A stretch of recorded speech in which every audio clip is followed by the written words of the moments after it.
So basically, another important topic which is related to TMJ is the temporomandibular pain dysfunction syndrome. So let's start it. Bismillahirrahmanirrahim. So basically, you have actually four names for this. This is myofascial pain dysfunction, facial arthralgia. Arthralgia is basically the pain of the joint and muscles. Facial pain dysfunction, either or masticative muscle disorder. So the patient will have the myofascial pain syndrome dysfunction, or facial arthralgia, masticative muscle disorder, or facial pain dysfunction. Okay, it is the most common problem that is in or around the TMJ. Okay, the patient, the both genders. The equal frequency between both genders, but 5 times as many females seek the treatment. Okay, more common in 15 to 40, and ratio between female to male is 4 to 1, and predominantly in young population it occur actually. Okay, now the what is the etiology or cause? It is the occlusal harmony, or the posterior but superior displacement of condyle heads, means the condyle heads. Okay, resulting in decreased vertical dimension, means what happened, the condyle heads are posterior superiorly displaced, so there is an actually decrease in vertical dimensions of mandible and maxilla.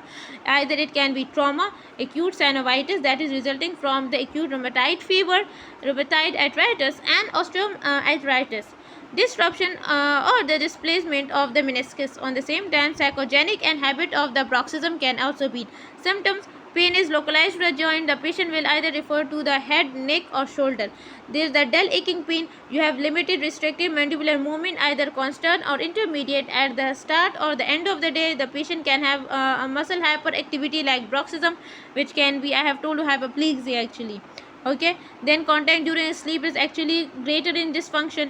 Abnormal muscle activities, abnormal muscle activities like you are chewing on one side, like unilateral chewing, so it is acquired after the dental alignment, like patient has pericoronitis or grossly deficient dentition.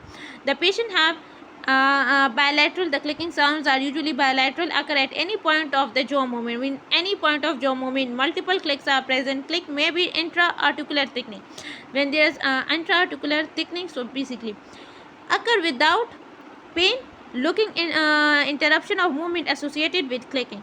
Okay, so occur without pain sometimes. So patient has clicking, means it is associated with the clicking sound, and it is like emotional factor can be.